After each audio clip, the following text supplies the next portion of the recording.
Are you inspired by stories of people who break barriers and fight for respect? Don't miss out. Watch this powerful journey of Kara Stone, a self-made black CEO who challenged prejudice and changed the corporate world. Hit the like button if you believe in equality and respect. Kara Stone never really cared about the looks or judgments of others. Growing up in a world where stereotypes and racism were prevalent, she had learned to navigate life with her head held high. Yet, despite her resilience, she was not one to accept any form of disrespect, especially in the workplace. Kara had built her empire from the ground up, shattering barriers that many thought insurmountable for a black woman. But even after all she had achieved, people still doubted her. It was a reality she had grown used to. But it still stung. Today should have been just another routine visit to one of her company's branches. Kara had been looking forward to seeing the success of her hard work in person. The sleek office located in an upscale area of the city was a reflection of the empire she had built over the years. The modern and elegant design of the space filled her with pride.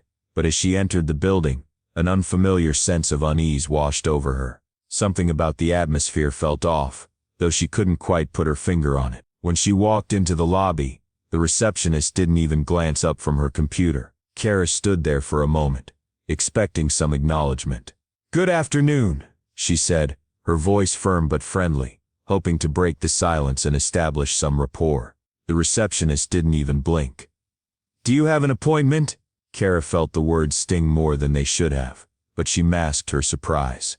She was used to being underestimated, even more so when people saw her as just another black woman. She swallowed her frustration and smiled politely, as she always did in such situations.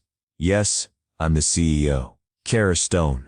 The receptionist barely raised her eyes, scanning Kara with an expression that said more than words ever could. She looked her up and down, dismissive, as though Kara was some random visitor, and not the very reason this company had its success.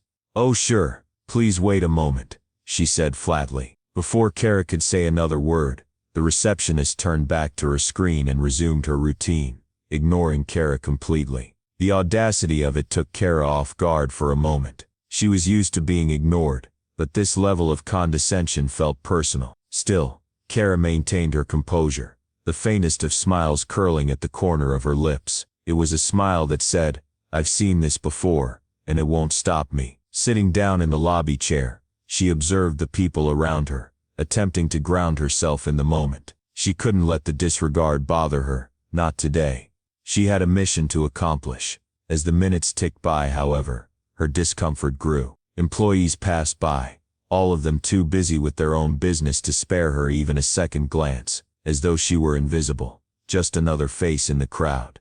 It was as if the idea of her being the CEO never even crossed their minds. Then, suddenly, a woman walked into the lobby, her heels clicking sharply against the polished floor. She was dressed in an expensive suit, her hair pulled back into a tight no-nonsense bun. She was speaking urgently on the phone, her brow furrowed in concentration. The receptionist immediately stood at attention, rushing to the woman's side like a trained servant. Kara couldn't help herself. She had to speak. The silence had become unbearable. The stark contrast between how she was treated and how the others were fawned over was too much. "Are you waiting for something?" she asked, her tone firm but controlled, her voice breaking through the tension like a blade. The woman didn't acknowledge her at first. Her eyes flicked over Kara's body with that all-too-familiar look of disdain, as though trying to figure out whether Kara was worth her time. The woman's gaze lingered, her eyes moving from Kara's shoes to her face, scanning for any sign of authority or worthiness. Her lack of response only made the moment more charged. After a long, pregnant pause, the woman finally shifted her attention back to Kara. She raised an eyebrow and gave Kara a once-over, her lips curling into a subtle smirk. "Are you here to see someone?" "I'm waiting for an important meeting, so I really don't have time for chit-chat." Kara's pulse quickened, but she forced herself to remain composed. She knew this type of attitude all too well.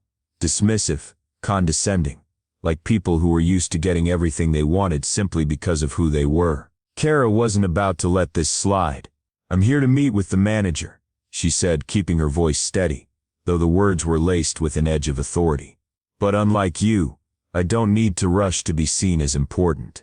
I am the one who calls the shots here." The woman's smirk faltered for a split second, but she quickly regained her composure. Kara could see the flicker of surprise in the woman's eyes, surprise at being confronted by someone who wasn't afraid to challenge her assumptions. The receptionist, too, finally glanced up, but the look she gave Kara was more of irritation than respect. Kara had dealt with this before, people assuming she wasn't who she said she was, underestimating her because of the color of her skin, the way she dressed, the way she carried herself. In her experience, people were quick to judge the book by its cover, but Kara wasn't going to let them get away with it anymore. A few moments later, the manager appeared from the back office, a middle-aged man in a perfectly pressed suit. His eyes widened when he saw Kara. "Miss Stone, I didn't realize you were here." His voice held a note of surprise, but also embarrassment. Kara didn't wait for him to apologize. She had dealt with people like him for years, well-meaning, yes, but oblivious to the casual racism and sexism that ran rampant in the workplace. "I'm not here for pleasantries," she said, cutting to the chase. "I've been observing how things are run here, and frankly I'm not impressed." The manager stammered, clearly taken aback by her directness. We can. Let me stop you right there," Kara interrupted. "You see, I'm not just here as a visitor, or a CEO passing by. I'm here to show you that respect isn't a given, it's earned." The receptionist's face flushed a deep red, and Kara could see the woman in the suit shifting uncomfortably in her heels. There was no more smirking or dismissiveness in their eyes. Kara was no longer just the woman who had walked in. She was the force that commanded the room. Kara took a deep breath and turned to the manager. "I've seen the way you treat your employees, especially the women of color. You've created an environment where people are made to feel small. That needs to change. I don't want excuses. I want action." The manager's face paled, and for the first time, he seemed truly embarrassed. We can certainly look into making some changes. It's just, well, things are a bit outdated." Kara finished for him, her voice sharp as glass. "This isn't a look into situation. This is a change, or you'll be out of business's situation.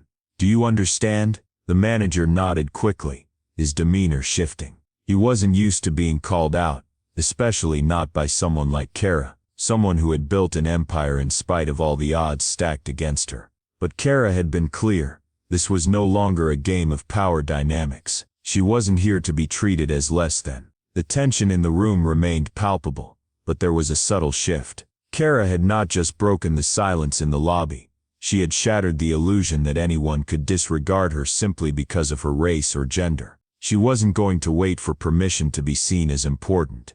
She was going to demand it. "I expect better from this company, and I expect better from all of you," Kara said, her voice resonating with unwavering authority. "You work for me, not the other way around. And if I ever walk into another room where I'm treated like an outsider, there will be consequences." With that, she turned on her heel and walked out of the office, leaving behind a room of stunned employees, the weight of her words hanging in the air. Kara knew this would only be the beginning, but it was a beginning that would make a difference, one that would ensure that no one else in her company or in her world would ever be underestimated or disrespected again. In the months that followed, Kara worked tirelessly to change the culture of her company. She implemented diversity and inclusion training for all employees, set up mentorship programs for women and minority groups, and ensured that all employees were treated with respect regardless of their position or appearance. But above all, she made sure that her leadership reflected her values: respect, integrity, and strength. Kara Stone not only proved her worth, she proved that Black women had the right to lead and to be respected for who they were. She wasn't just running her company. She was reshaping the way leadership was viewed in the corporate world. Kara's fight wasn't just about numbers or profits. It was about creating a future where everyone, regardless of their color or gender, was treated with dignity and respect. Kara became not just a successful CEO but a trailblazer, breaking barriers and setting a new standard for leadership. If you're inspired by Kara's courage, don't forget to like, subscribe, and hit the notification bell. Share this story with others who need to hear it, and together we can challenge the status quo. Let's stand up for respect, equality, and leadership in every industry.